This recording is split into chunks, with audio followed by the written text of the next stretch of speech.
Hello and welcome everybody to this edition of BiSci 3. Today's topic, the power of choice. I hope that you've gotten in a moment early in order to say hello to your lab people, your lab mates. Put your excess electronics away so that your brain isn't trying to multitask what's happening on those, as well as where we are in the present room. And then make sure you have your notes available for today, ready to go. A couple of announcements as usual to get started. I sent an announcement in Canvas about the PACBAC guidelines. And so if you continue to have questions about that, make sure that you reference the syllabus first or my announcement. If you're still having questions, please reach out to your TA. And then if you're having trouble with PACBAC, your TA can give you the contact for the folks at PACBAC that can help you get more connected. So your reflection and your response to one of your lab mates is due on Sunday at 11:59 p.m. This week. So it's important to make sure that you know how to use it sometime prior to that, so that you have time to troubleshoot if you need to. The second thing is, I know that some eco meals have already happened or are happening today, and that's exciting. I hope that everybody else is getting connected to their lab for your eco meal / power of questions lab for this week. It's a special one, a little bit longer, so you should have heard from your TA or will be hearing from them about getting that time set up. So that's happening this week. And then the last thing I want to mention is that journals are due this week, weeks 1 and 2 of your reflection action assignments. You'll be working with your TAs on this. They'll be letting you know how to submit those, how to submit your journal cover, which will also be due at this lab. And then I wanted to especially point out the fact, or one of the things that we are going to be looking for, the TAs will be looking for very much so in your journals, in your reflections, is that you're writing in I language. So I language is when you're speaking about yourself or about your beliefs in first person. So rather than writing about people or about others or about you should do such and such, all of your journals should be written in I language where you're speaking for yourself. And we ask that, and you'll find that it's true that there's power in the I language. Speaking and writing in first person allows us to more fully experience the truth of your situation.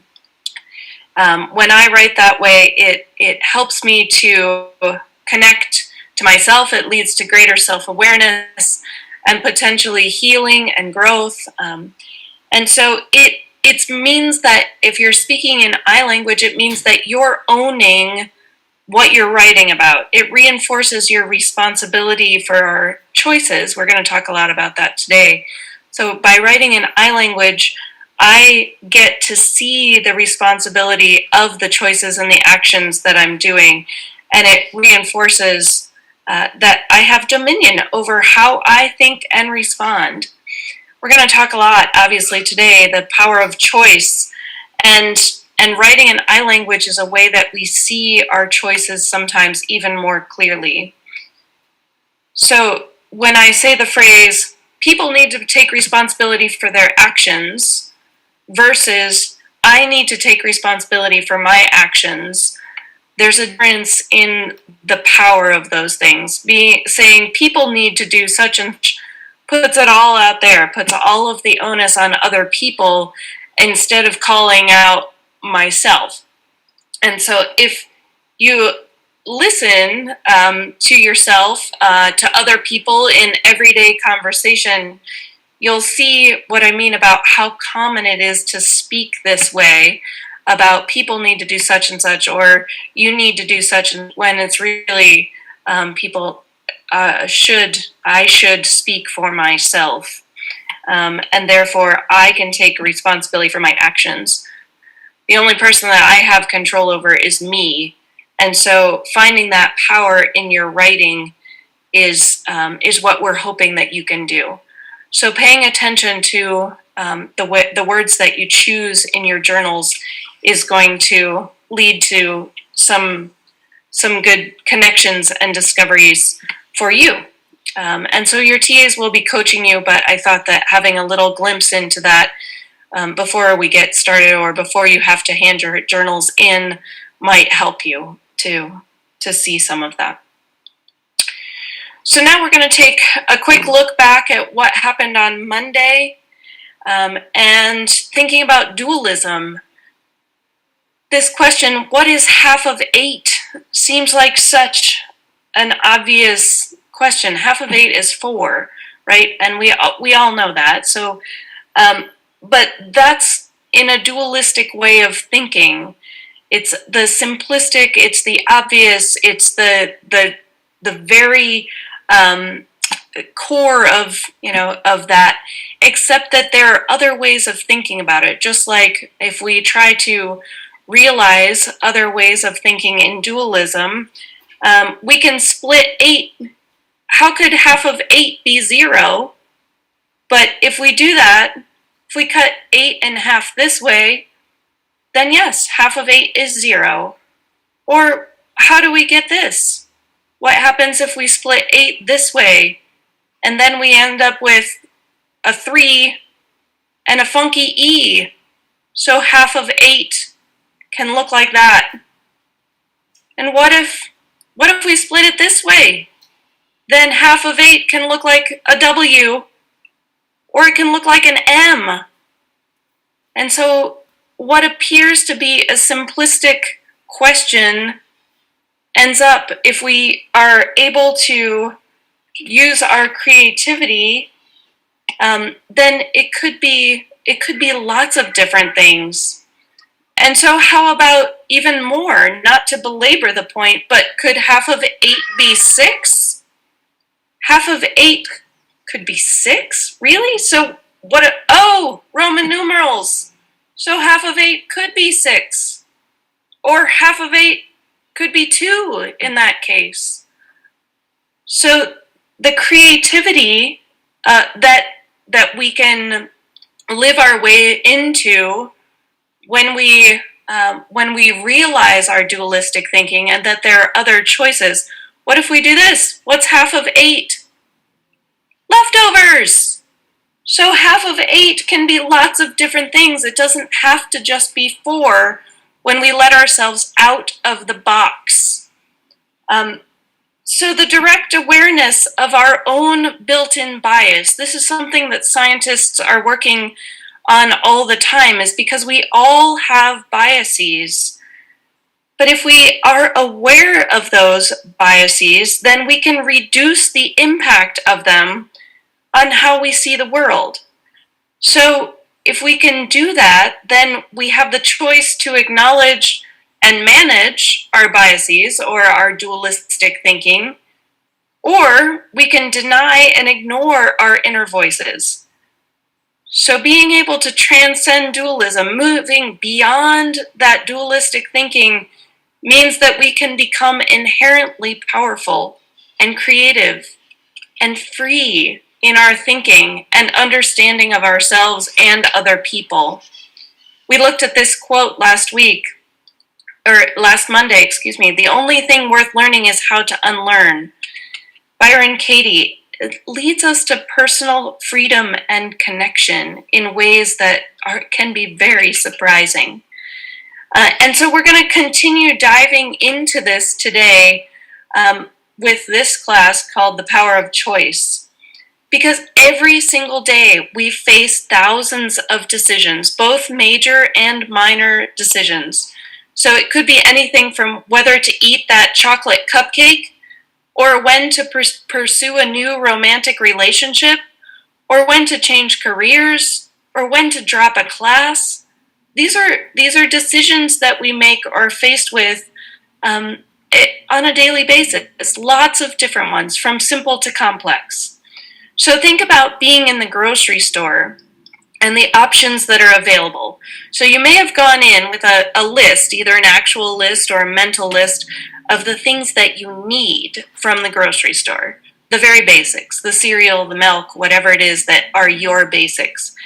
But then you walk into the grocery store and there are all those other things in front of you, all kinds of things that you want, things that weren't on your list. And so what happens when we get into the grocery store is that our brain is working to complete the actions of maybe planning or comparing, and then some items compete. Let's see, do I want this bag of apples, or do I want this bag of marshmallows? So there could be different things that are competing for your attention. And how does it happen? What do you end up with at the checkout counter? It turns out that it's pretty complex how your brain makes those choices. So our different brain regions within the prefrontal cortex, within the very front part of our brains, there are two different regions, two separate regions that help us to make these decisions. So first, there's one section of the brain that determines the overall value of the choice that you're making. So one thing over the other, the risk versus the reward of that choice, of that one thing. And then there's another part of the brain, still there in the front part, the prefrontal cortex, that actually guides how you ultimately behave. So the brain is shooting for, when I am in the grocery store, it's shooting for the prevention of bad. It doesn't want me to spend more money than I should. It doesn't really want me to make choices that are unhealthy for myself.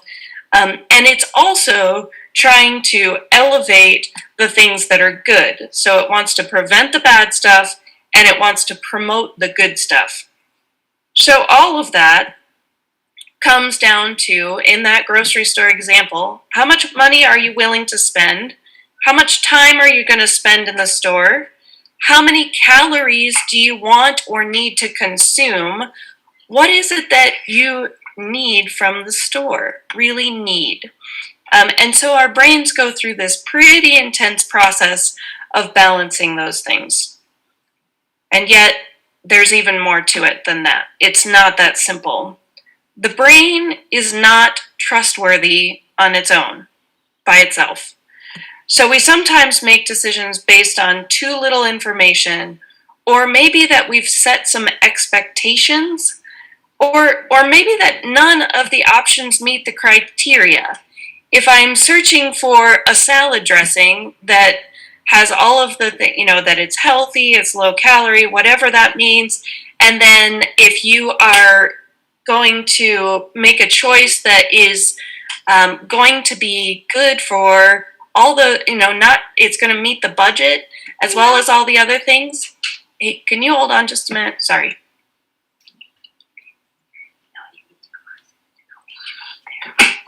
You can do it after a little while, okay? Like past 30 minutes? Yeah, go outside and I'll meet you out there. Can I do 30 minutes? Later on, yes. Outside? Yes. And then we can do it yes. time. Okay, fine. Thanks for your patience. And so those different things in that salad dressing that I'm trying to choose, is it going to meet my expectations and all the other things? And that's just salad dressing. It's not that big of a deal. But there are bigger choices, those big choices in life of relationships, maybe investments of time or money or energy. It could be choosing a job.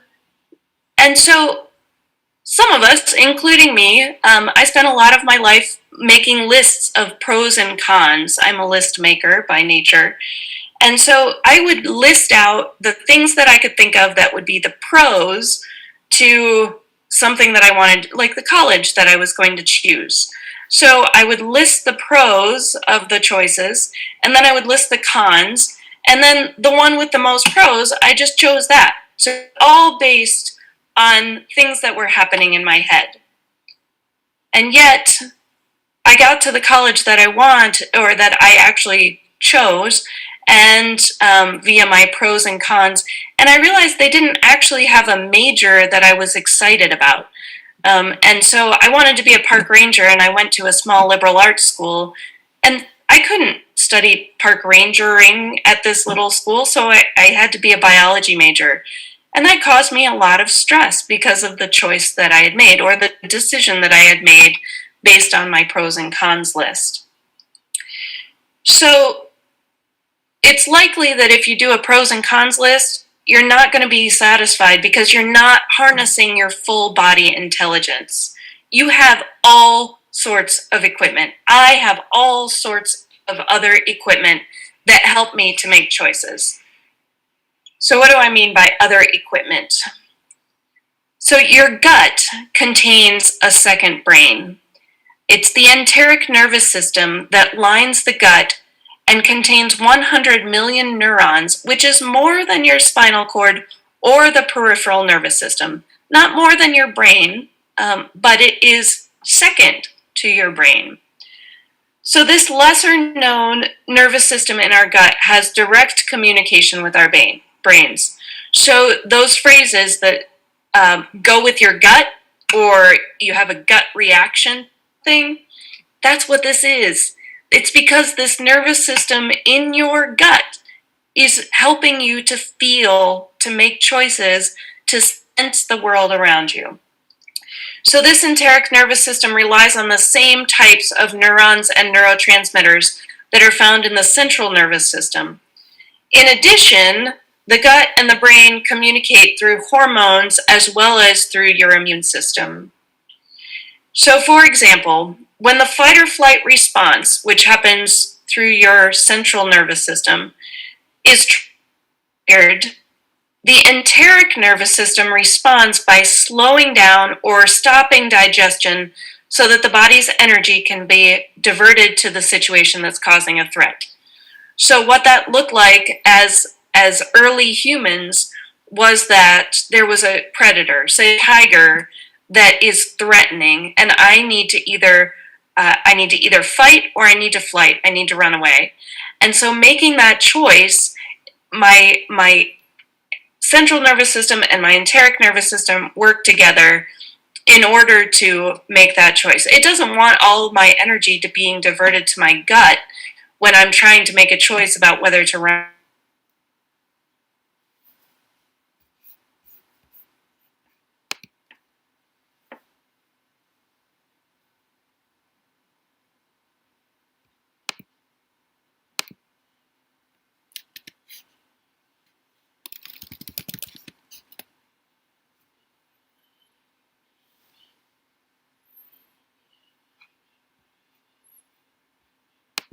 Talking about right now. Hey Jen, we just got disconnected real quick.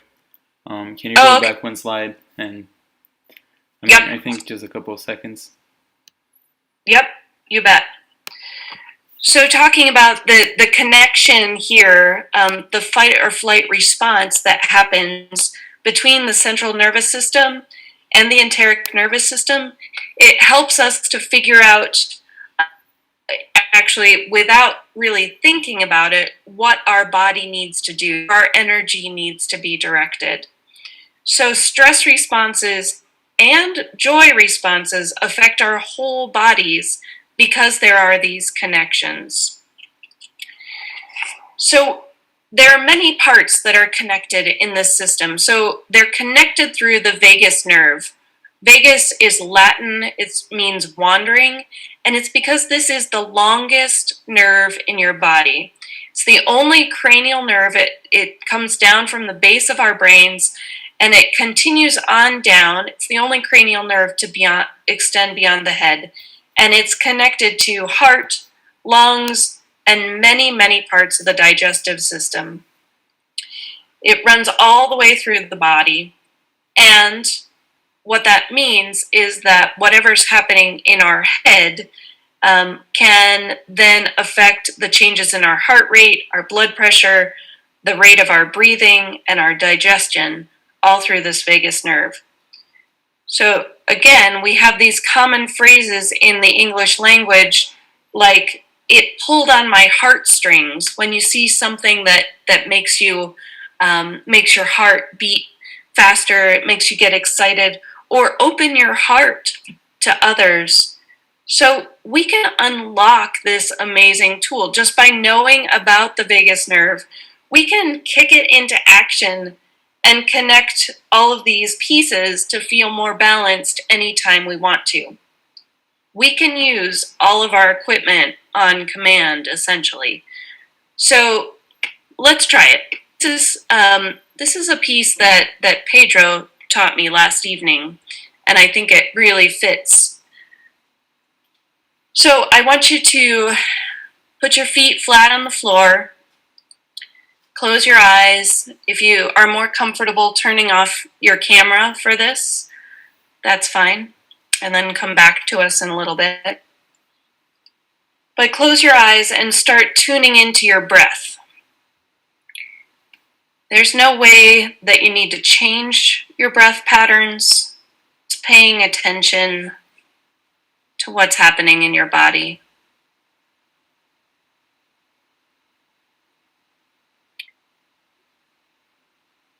Notice that your belly expands, your chest rises and falls. You might notice the air entering through your nostrils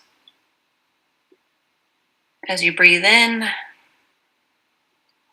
And then how does it feel different in your nostrils when you breathe out? In this moment, notice the wholeness of this process within you.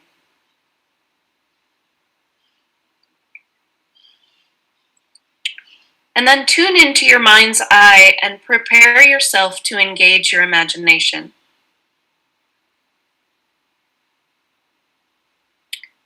Remember a time in the recent past that has created stress for you. Maybe it's connected to a person who said something to you that you didn't like. Maybe someone disrespected what you thought to be correct. Maybe someone should have been more aware of something that is important to you.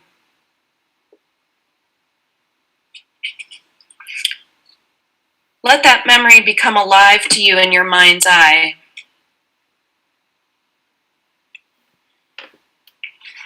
That stress.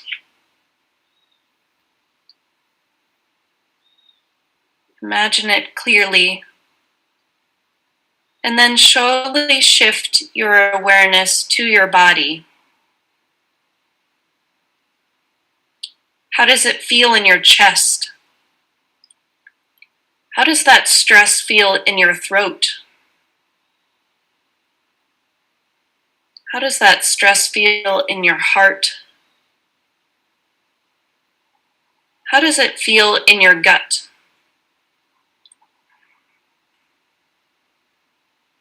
Take it all in, no judgments, just take it in. And then take a slow, deep breath and let it out.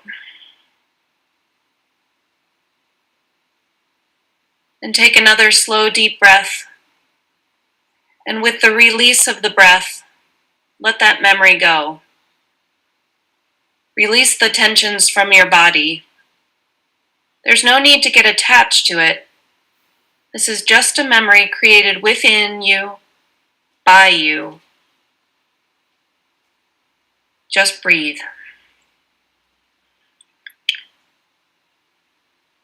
And as you tune back into your breath, how your belly feels when you breathe deep, how your chest feels, through your nose, out through your mouth. And then pay attention to the wholeness of the process of breathing.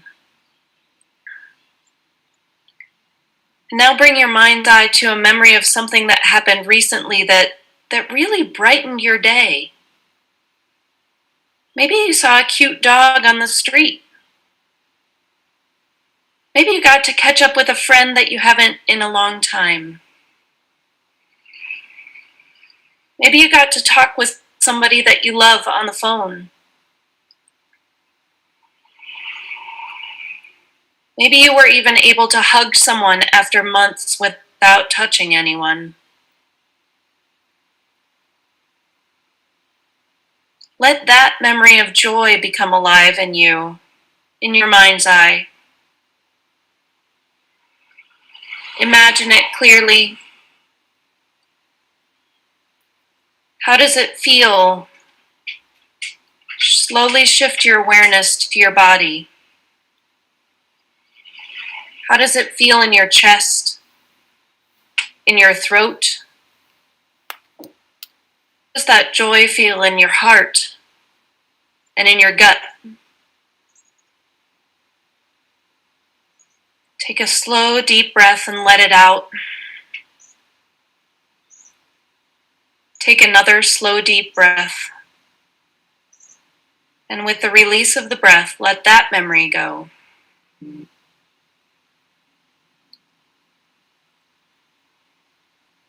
So that is a glimpse of your inner unlimited power,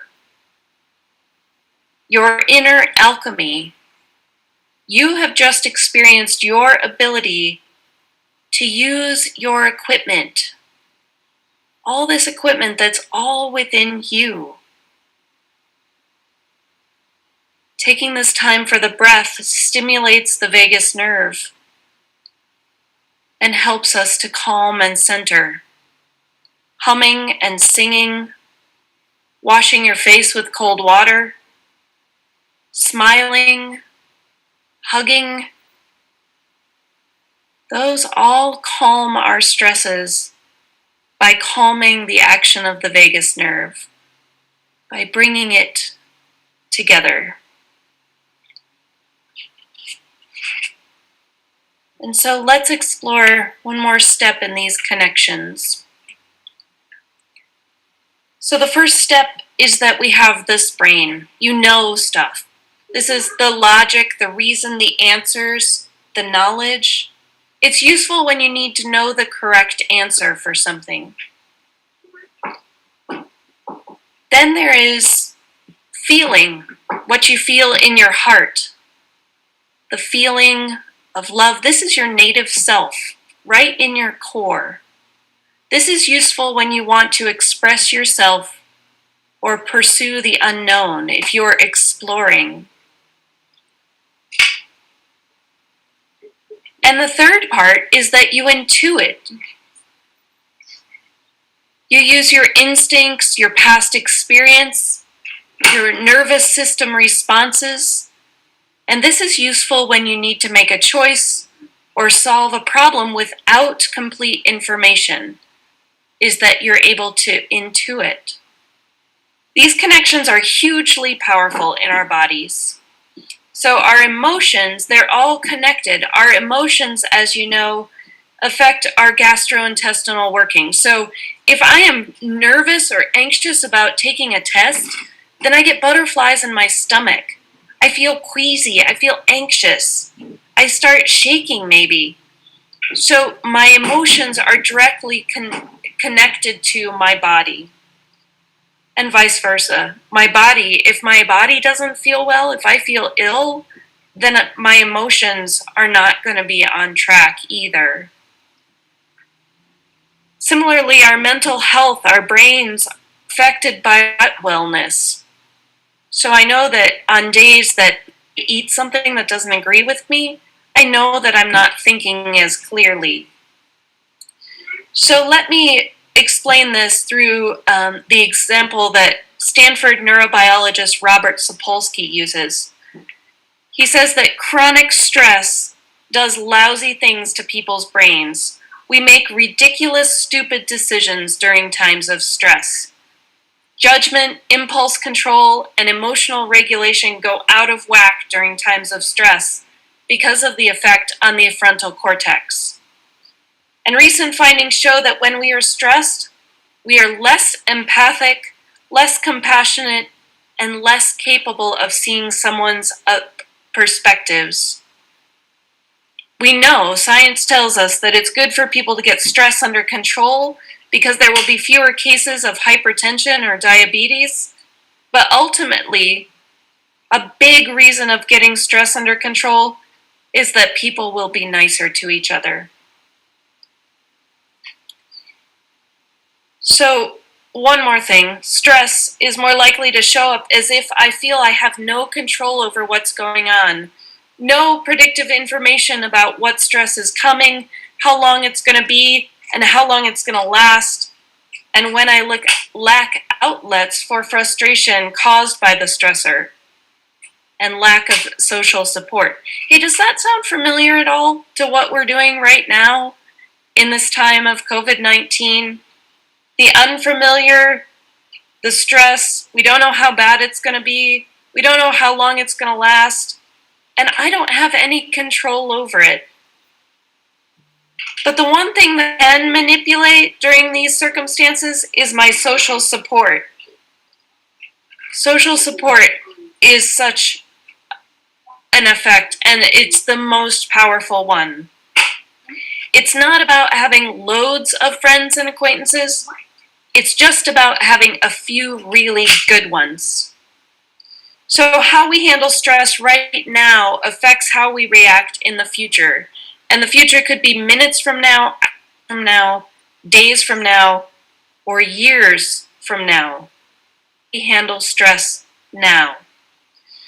So I want you to take 5 minutes in your lab groups to discuss what's coming up for you at this point, and I'll see you back here in 5 minutes.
So what we're getting into today then, diving even further into this idea of using all of our equipment, is what is the difference between deciding and choosing? Deciding has the same root as suicide, pesticide, herbicide. That CIDE means to cut off or to eliminate. So insecticide eliminates insects. So in the word decide, decide is to cut off options. So it's like making that list and eliminating the ones that don't work. It's the analytical mind only in a decision. Choose. Choose means that it's a want or a preference, a desire. A choice is a grounded feeling that's often based in interest and passion. It's based in your gut and your heart and your intuition, your inner wisdoms. The root word of choose from to taste or to relish. And it shares the word shares its ancestry with the word gusto. Gusto, to act with vigor and zest. And so often when we decide, we're going with the known, the easy, going with the flow. This is usually the underwhelming option. But when we're choosing, we're saying yet in spite of our fear, uncertainty, or resistance. So I choose to come out. I choose to go to war for my country. I choose to stop practicing a religion in which I was raised. I choose a relationship with a boyfriend or girlfriend. I choose to leave school. I choose to go to college. And this is where my big aha moment with this class happened. It's huge for me to let myself use the other equipment and to trust my choices. My belief before this was that I needed to make decisions that were practical and responsible. But I invite you for a moment to think about something that you have chosen or might yet choose. What might be the outcome of diving in with gusto?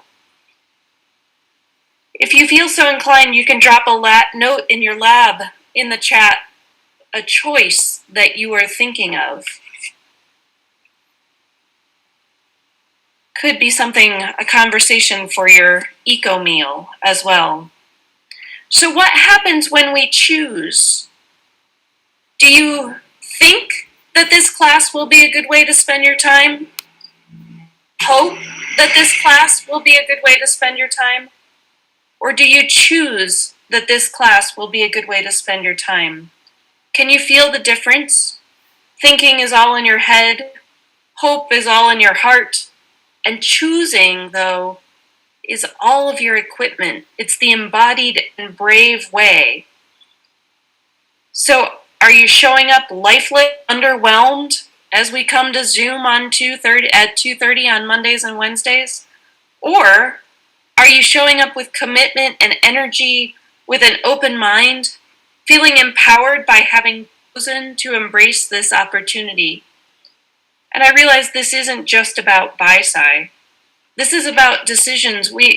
Research shows that the average adult makes about 100 choices each day. Big ones, small ones, conscious ones, subconscious ones. Choosing is empowering. Choosing is the hero's journey. A hero doesn't say, well, let's see, I've compiled a list of pros and cons, and since the pros outweigh the cons, then I guess I'll step into the unknown and hope for the best. No, that's not what a hero does. That's not what makes those hero movies great. That's not what makes the heroes that live in our real life today. Hero actively chooses to face the unknown, cognizant of the possibilities of challenge and hardship and sacrifice. So going back to dualism, the word pairs that we often think of opposite relates directly to choosing.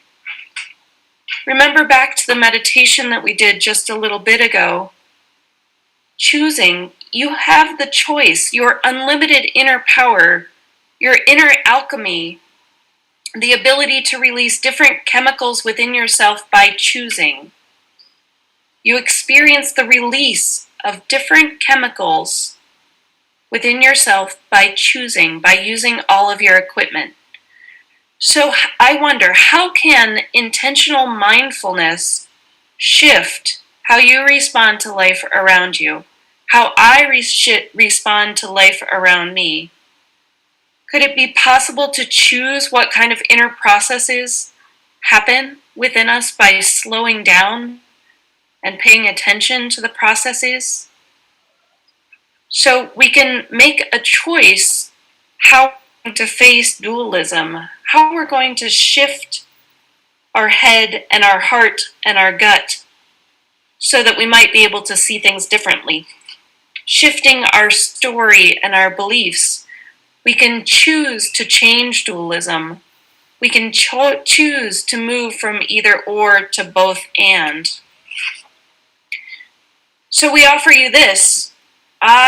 And then I put my name in there. I, Jen, will do my best to reach the 4 pillars of BiSci 3 culture.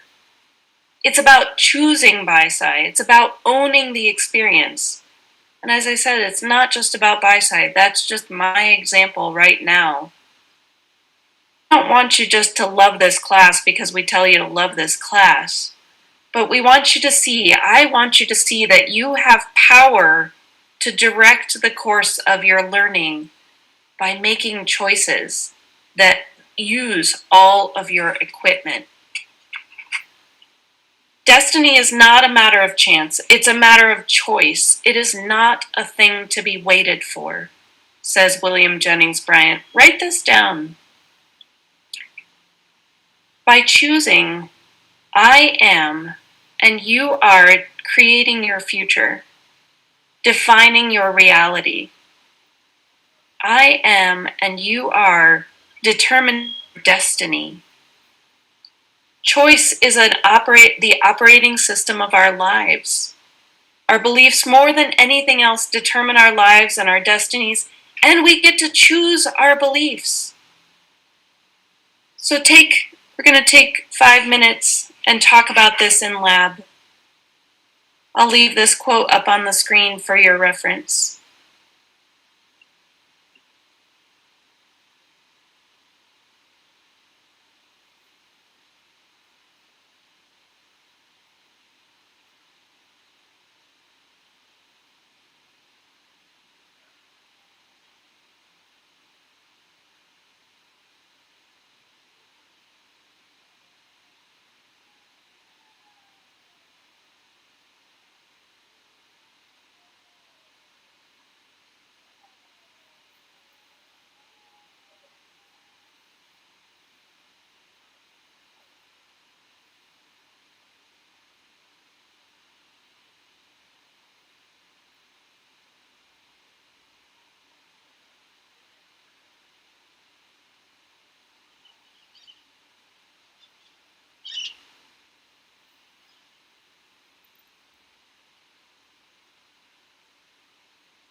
So I have some association with Juniata College, and I drive to Huntingdon periodically to visit my brother.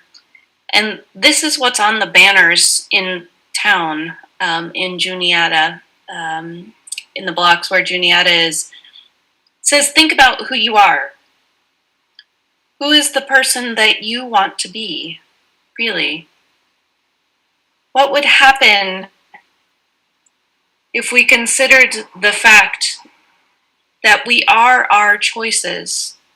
What would happen if you choose your breakfast, being mindful of what you're putting in your body? What if you choose to decline an invitation to go out with friends when you don't feel like going, by denying the peer pressure of that? What happens if you choose to put your phone away while walking across campus? What happens if you choose to end a relationship with a partner that you know is not healthy? What happens if you choose to put yourself in places you like, with people you respect? Choice is power.